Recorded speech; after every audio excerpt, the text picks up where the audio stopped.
I'm Dr. Lisa Knight, Pediatric Endocrinologist with Prisma Health. A little bit about where I'm from. I was actually born and raised in South Florida, the Fort Lauderdale area. I did a lot of my medical training at the University of Florida in Gainesville, Florida, so I'm a very big Gator fan. A little bit more about my educational background.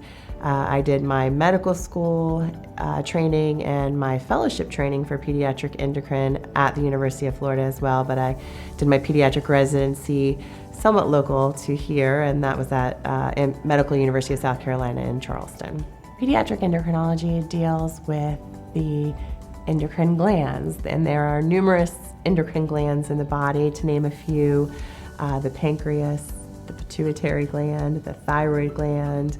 But we treat children with a variety of different glandular disorders. So some of the more common conditions we treat that are more well-known are type 1 diabetes and type 2 diabetes, and we see children for various thyroid conditions, growth disorders, pubertal disorders, amongst other things. When I was 15 and my brother was 17 years old, he was diagnosed with type 1 diabetes. That was obviously years ago.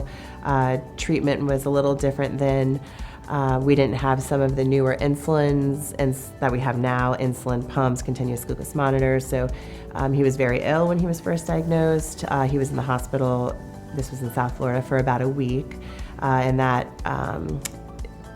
hit me pretty hard just from an emotional perspective, to have a family member who was ill, and we didn't know much about diabetes at the time, and I was worried about whether or not he would live, because again, then I didn't know much about diabetes at the time, and it was quite an adjustment for my family when he came home from the hospital, just trying to learn to help him live with a chronic health condition.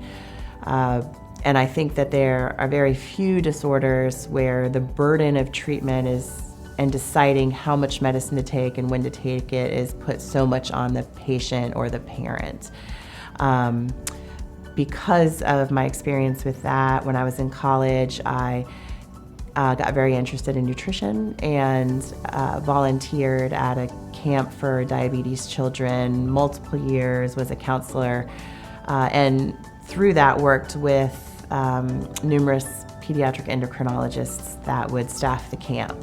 And so my love of endocrine started with my brother, so started in my family, but then really kind of stretched out because of my workings with children with diabetes, and then the pediatric endocrinologists that served as mentors for me. One of the most important things as a physician or as a provider is to lead by example. So we talk a lot to our patients about healthy eating and trying to stay physically active, and I try my best to model that to my patients. As well, I think even young patients want to be a part of their plan of care.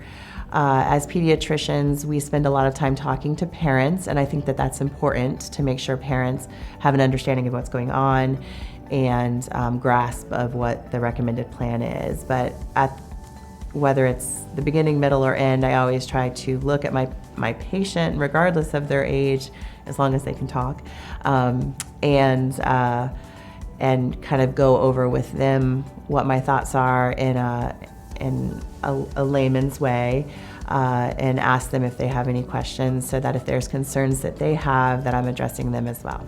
My interests outside of healthcare vary.